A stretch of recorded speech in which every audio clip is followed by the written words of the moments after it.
Née à Lévis, Denise Carrier-Perrault fait ses études en graphisme, puis en relations industrielles. Députée du Parti québécois dans Chute de la Chaudière pendant près de 15 ans, ministre dans le cabinet Bouchard, elle se fait connaître à l'international avec le dossier de l'amiante. Bienvenue à Mémoire des députés.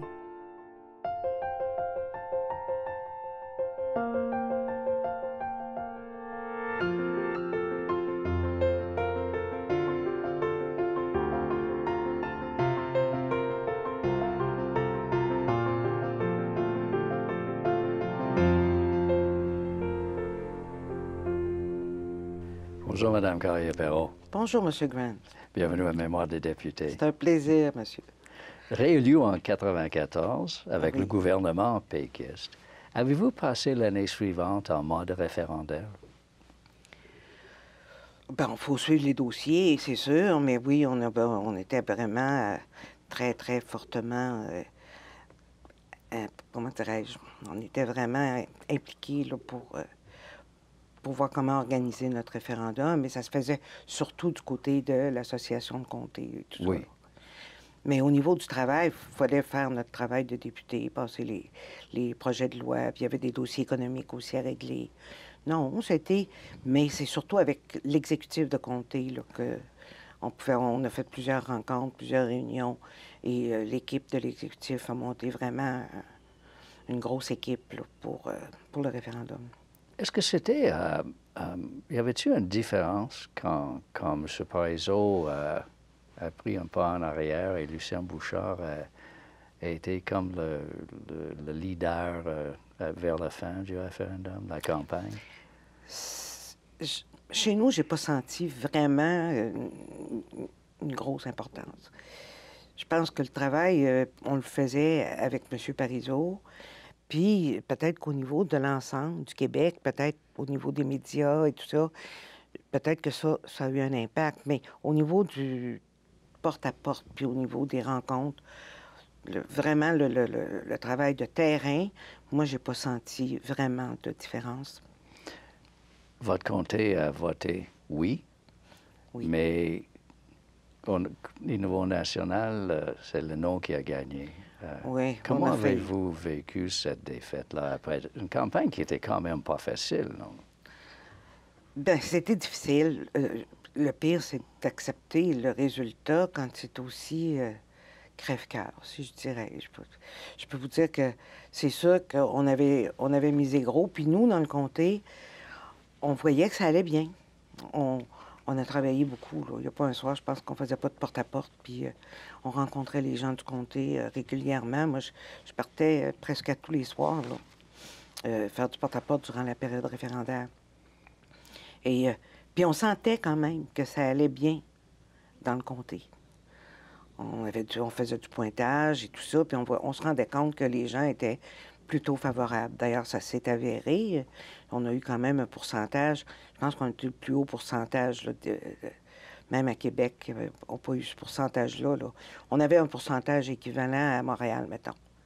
Pas encore comme au Saguenay-Lac-Saint-Jean, mais équivalent des comtés de Montréal. Et on a eu 60 et quelques pourcents.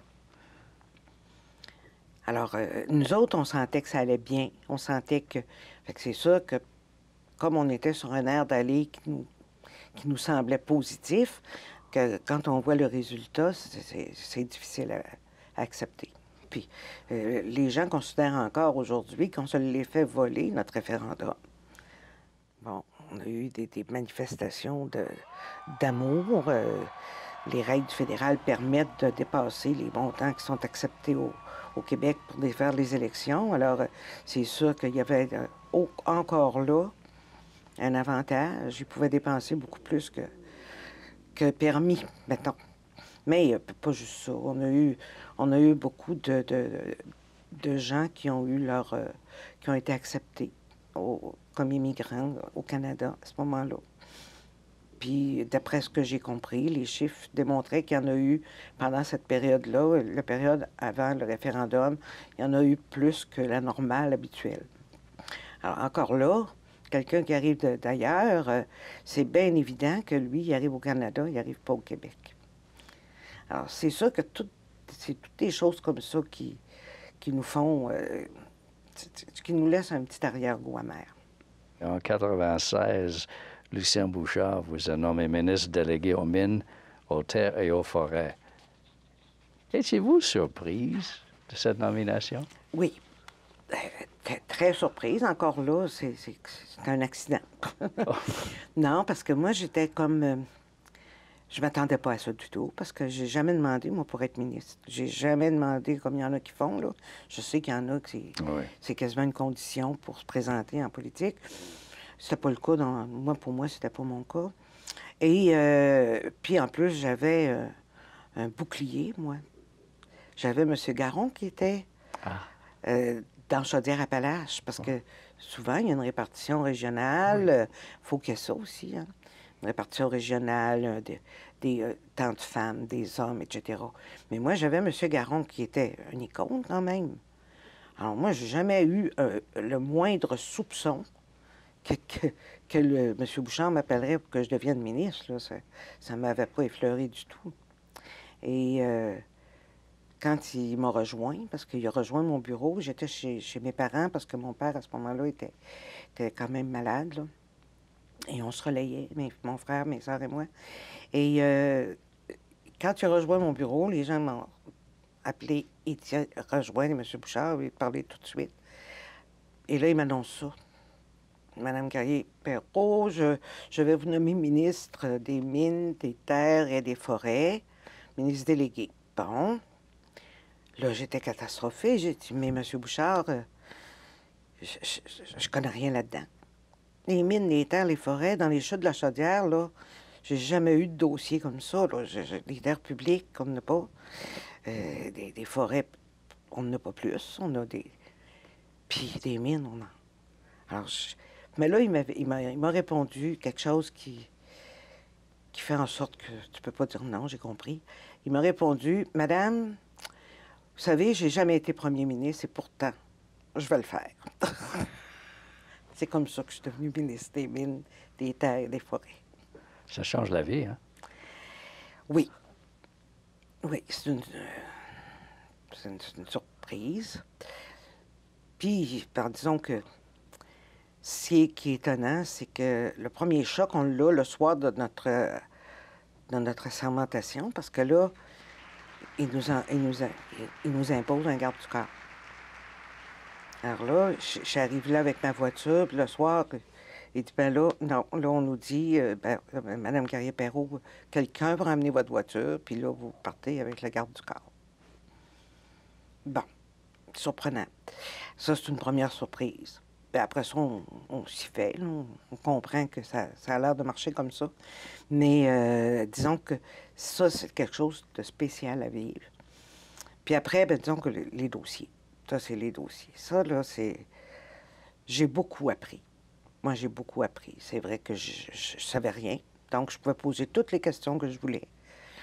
Quand on est dans un domaine puis qu'on connaît, peut-être que c'est moins facile de poser les bonnes questions. Mais quand tu l'as dit puis que c'est connu, que tu n'y connais rien, que là, tu apprends, c'est comme un cours. Alors, moi, je peux poser toutes les questions, même remettre en cause des façons de faire, des choses comme ça. Mais j'ai beaucoup appris, puis j'ai beaucoup apprécié de travailler avec les gens de ce ministère-là. Changer de mener la lutte pour la survie de l'amiante, là, vous visitiez 10 pays en Europe, en Afrique, en Amérique latine et en Asie afin de convaincre les pays de ne pas bannir de ne pas bannir l'amiante, puis, oui. Oui. Qu'est-ce que vous aviez à leur dire? Bien, j'expliquais que c'était effectivement une fibre qui pouvait être dangereuse. Par contre, c'est pas le seul produit dangereux qu'on utilise. Puis aussi, c'est qu'il y a des façons d'utiliser ce produit-là pour garder nos gens en sécurité. C'est sûr qu'à l'époque, il y avait eu beaucoup de flocage. Ça, le flocage qui s'est passé, ça se faisait plus, là. Mais les édifices qui étaient floqués, là, soufflés avec... c'est sûr que ça, c'est un problème. Parce que l'amiante se désagrège facilement, là-dedans. Mais pour les gens qui se faisaient des tuiles ou il n'y avait pas... C'était aggloméré, les tuyaux d'amiante. D'ailleurs, écoutez, ils ont banni l'amiante, mais ils ont gardé leurs tuyaux en Europe, là. Hein, ce qui passe dans le sol, là, c'est encore en amiante, mais il y a encore de l'amiante dans leur ciment, là. Alors, moi, c'est ça. Je partais pas seule, parce que effectivement, moi, je rencontrais les gens du côté politique quand j'allais dans ces missions-là. Puis, je partais avec les docteurs de l'IRSST. Il y avait le docteur Perrault, entre autres, que je me rappelle, des gens de la santé publique du Québec, docteur Pouliot, docteur Drouin, des gens avec qui on partait en mission. Eux se chargeaient de rencontrer les gens du côté scientifique, si on veut, puis moi, je rencontrais les gens du côté politique. Quel était votre accueil, vous et les scientifiques qui vous ont accompagné? On n'a pas eu d'accueil. Ça a toujours été très cordial. Par contre, des fois, ça a été très chaleureux. Je me souviens des pays d'Asie, au Vietnam et tout ça. Les gens étaient très chaleureux. C'est sûr qu'il y en a qui étaient un petit peu plus méfiants, là, mais on n'a jamais eu de problème majeur. Et c'est sûr que moi, je rencontrais pas toujours les scientifiques en même temps qu'eux les rencontraient. OK. On se partageait, parce que quand on part en mission, là, on n'est pas... mettons que c'est pas du tourisme, on s'entend. Alors, on est cédulé, on a vraiment beaucoup de rencontres. Et ça m'est arrivé aussi d'amener des gens du côté syndical. Les gens de la FTQ, entre autres, à un certain moment donné, parce qu'ils rencontraient, eux autres, à ce moment-là, les syndicats de travailleurs du pays concerné pour expliquer la façon de travailler en santé-sécurité. Puis les scientifiques allaient expliquer, eux autres, à d'autres, à leur niveau, les règles qu'on avait chez nous pour l'amiante, puis pour des produits dangereux, comment on pouvait faire en sorte de protéger notre monde, puis travailler avec ça. C'était surtout, je crois, à ce moment-là, en Europe, où il était question de bannir le produit. Est-ce que l'accueil était moins chaleureux là-bas ou... Non, moi, j'ai été quand même bien accueillie. Ça ne veut pas dire qu'ils ont continué de faire ce qu'il y avait à faire, là. Oui. Mais ce qui arrive, c'est que j'ai pas eu d'échanges difficiles. Okay. J'avais rencontré en France le ministre de la Santé. C'est parce que moi, quand je suis arrivée, il y en avait déjà des pays qui avaient banni l'amiante. Oui. Et là, notre grosse surprise, quand moi j'étais ministre des délégués aux mines, et ce qui arrive, notre surprise, ça a été la France qui décide qu'ils bannissaient l'amiante. Ça a été une grosse surprise. On était étonnés de ne pas en avoir entendu parler non plus. Oh. Parce que c'est arrivé comme ça. On n'avait pas été informés longtemps d'avance, là, si ma mémoire est fidèle. On ne le savait pas qu'il y avait cette intention-là. Est-ce que la décision était déjà prise quand vous êtes allé ou... Oui. Ah. Bien, je pense que oui, la décision était prise. En tout cas, c'était sorti ici. Moi, je suis arrivée à un moment donné, puis là, j'ai eu un scrum. Je suis arrivée au Conseil des ministres, puis là, ça venait de sortir cette espèce de bombe-là, comme à l'effet que la France voulait bannir l'amiante. C'était ça. Alors, peut-être que c'était pas encore fait, mais c'était sur le point. Là, excusez, la mémoire... Mais non, mais c'est... surtout si la France vous a pas partagé leurs intentions, là. Normalement, on aurait dû l'avoir par le délégué du Québec ou quelque chose. Il aurait dû y avoir des signes avant-coureurs. Oui.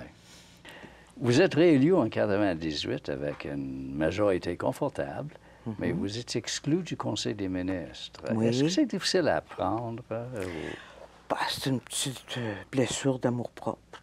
Hein? Sur l'amour-propre, par rapport à ce que les gens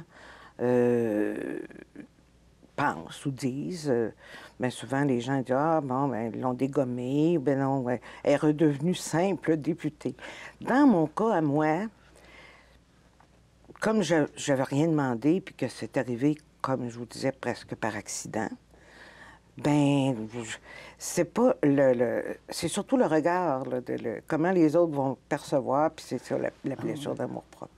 Est-ce que les gens vous ont traité différemment après? Non. Au début, non? Non, je n'ai pas senti ça. Il y en a qui n'étaient pas contents, là.